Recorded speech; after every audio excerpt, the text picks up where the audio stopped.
Captain, I cannot concur. Yes, hello and welcome once again to Let's Play Earth Defense Force 2017. Once again, and as ever, I have a pair of wonderful levels to show you this day. Let's get equipped and get on with business. For level 20, Artillery.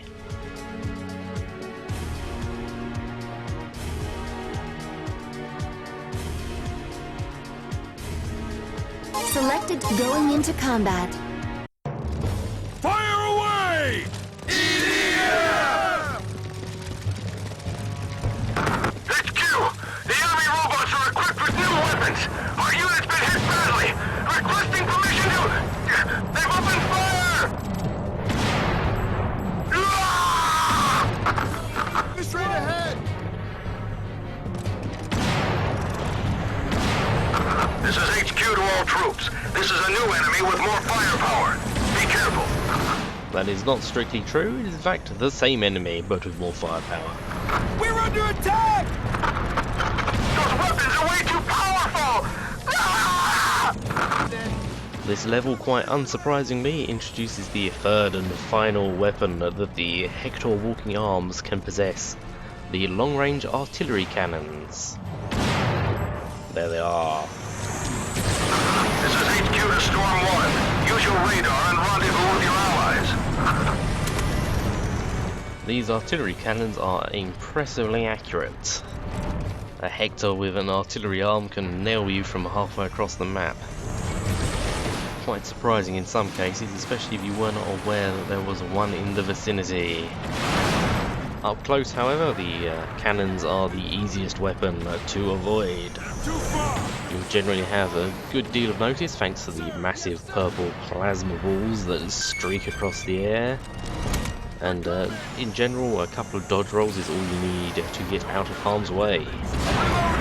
For the sheer length of the artillery cannons ensure that at extreme close quarters the Hectors will have a lot of trouble actually pointing their guns at you. If you're by their feet, they will have to bend their arms in quite a confusing manner to actually get the guns to point in your face. Like the Hector's explosion lances, the artillery cannons will launch you into the air upon striking you. The Super Robots! They're destroying our town! Please, help us!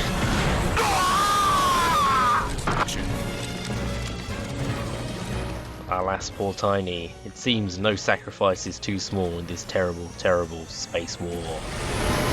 Oh, cool, mech, let's get in it. We heard a moment ago another random transmission from some concerned citizen who ended up being blown up presumably by these terrifying silver robots, as seems to be happening a lot these days. He implored us to save this town from these robots, and unfortunately I think that is a little bit too late. I don't think we can do that because this town has already been quite thoroughly leveled by these robots. This is in fact a new map, I believe, the Ruined City map. I think it has an entirely different layout to the other city maps. It's not just like the city map with all the destruction flags turned on so half the buildings are missing.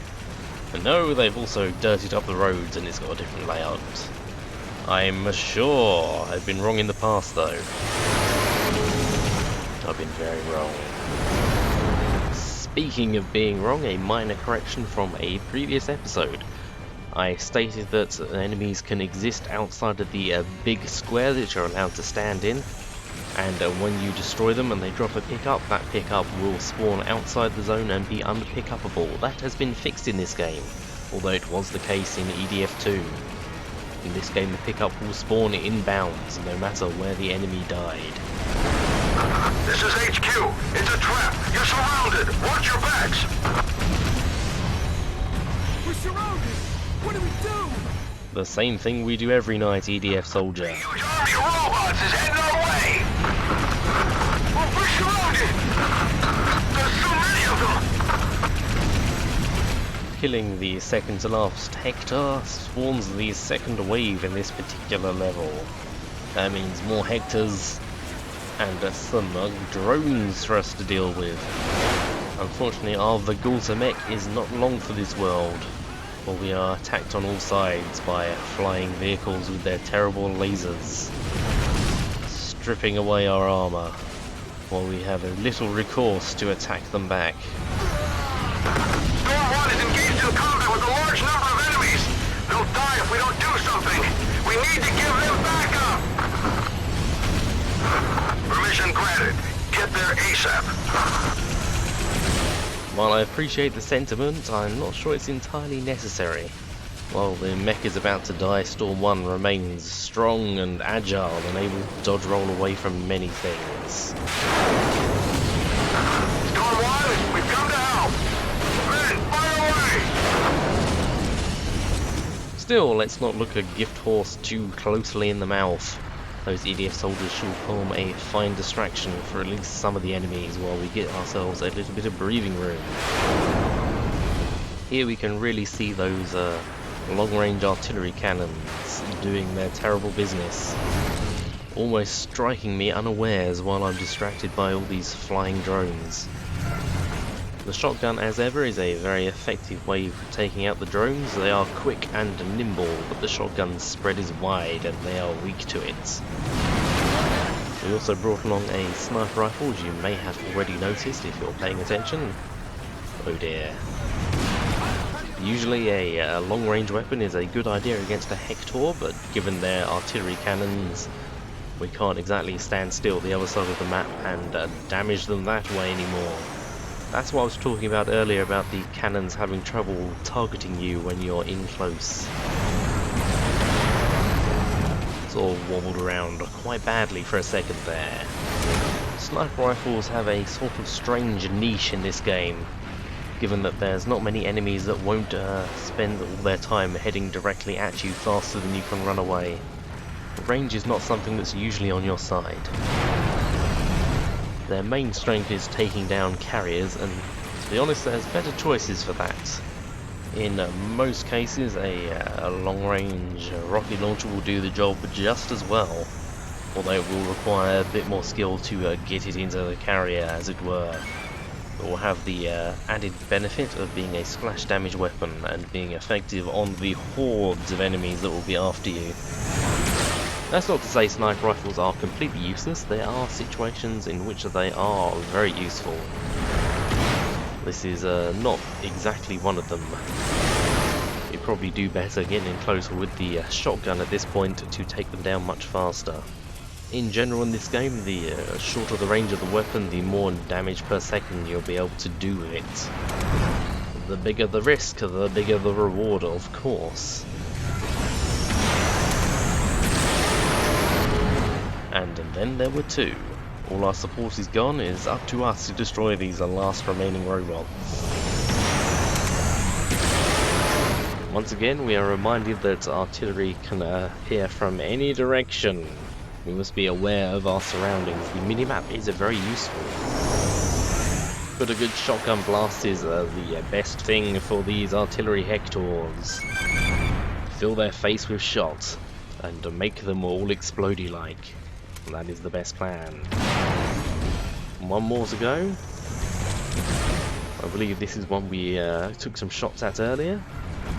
It looks like he's already beginning to smoke. Bazam! We did it, we're the best.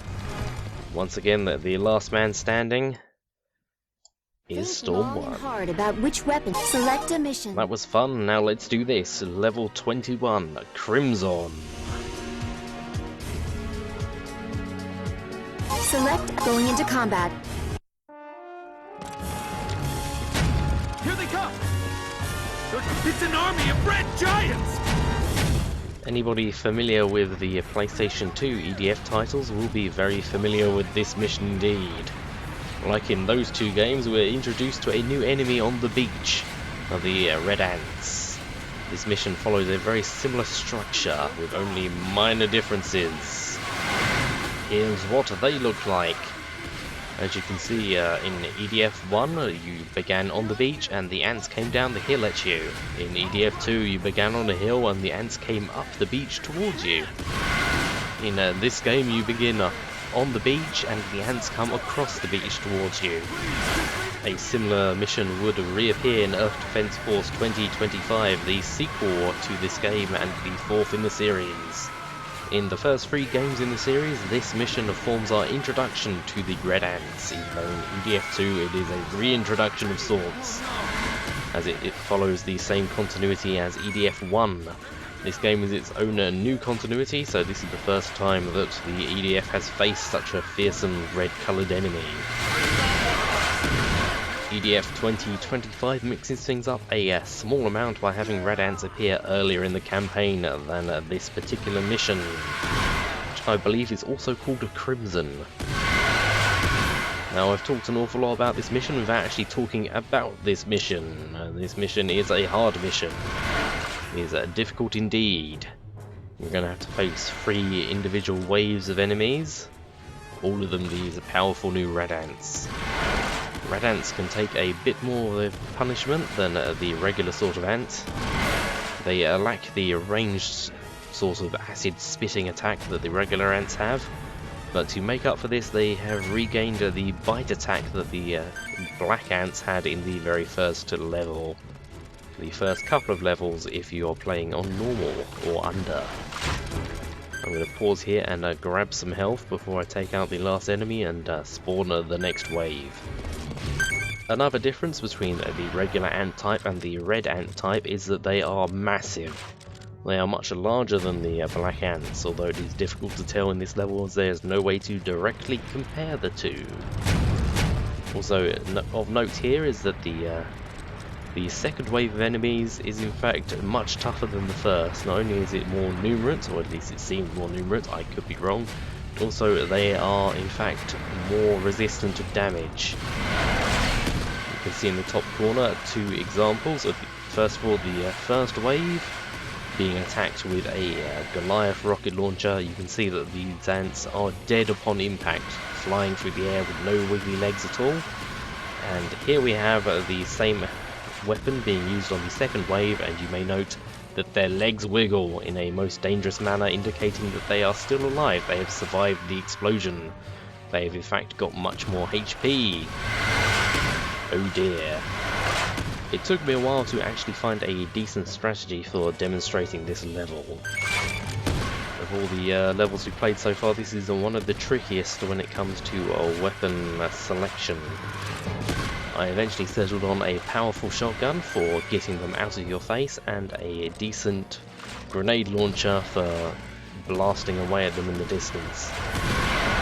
When you are surrounded, it can be very easy to be constantly knocked down over and over by their bite attacks, losing you a lot of HP in a very slow and embarrassing way. Once again, killing the final ant causes the last wave to spawn, this time from the hill. We have not very much space to maneuver here. They're coming quite close to us. Luckily there's this tank here which we shall use to get some distance. One of the major problems with their size means that they move much faster than the black ants. It makes it very hard to get away from them in some cases. That's what the tank is for though. Even these tank shells aren't beefy enough to take down these third wave enemies. I'm not sure if the third wave has more health than the second wave. I did not bother to check.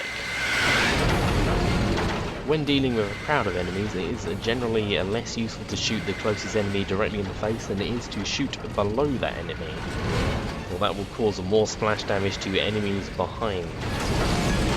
I think explosions work in this game with a very simple system that if they are touched by the explosion, they take full damage from it. So actually hitting the enemy with the explodable will do the same amount of damage as catching them in the splash damage. I don't recall if I've used the UM4 grenade launcher previously in this Let's Play series. It's a pretty good grenade launcher for the state of the game we're in. Of course there will be better ones later and there's worse ones we've already picked up. In general, impact grenades are much more worthwhile than timed ones are. It is my intention to show off as many of the weapons in this game as I am able to. However, I am somewhat stymied by the fact that I'm playing on hard mode, and in general using less effective weapons is not a very good strategy. To that end, I've decided to start including little weapon roundups of stuff that I'm probably not going to be able to use in the main mission. So look forward to that after this mission finishes, as it has done right now. Good. In fact, look at that, the A2 plasma launcher. Plasma launchers are a bit of a oddball weapon in this game, more traditionally associated with the Pale Wing and Wing Diver classes from EDF 2 and 4 respectively. In that game it's a sort of rocket launcher stand-in, based on Ravager technology. As we can see, this is very similar to the large plasma cannon shots fired by the Walking Fortress. We've already run out of ammo for the A1, so let's have a look at the A2, which is more of a shotgun spread design and a much higher capacity. These weapons are ludicrously effective, but with the downside that we cannot reload them. So after 4 shots the A1 is finished, and after 20 shots the A2 is also done. Not a very sensible weapon to bring with you because of that specific reason. Later on maybe we will see a version that we can reload though. As it stands, the 2 we've unlocked so far are more novelty weapons with very low application in actual missions. I'm out. Somebody cover me. Strangely, these are classified as rocket launchers rather than, you know, special weapons. And now we have run out of ammo in both of them, we are actually functionally useless, so that's the end of that. One final little treat this episode. I did an entire run of this level, which was quite successful, but took some time using the ZE sniper turret. At the end I decided to get fancy and use 4 at once on the final ant, and at this point I realised that I might as well not have bothered bringing the sniper turrets around, because man, it took a while just to kill one. See you next time, maybe.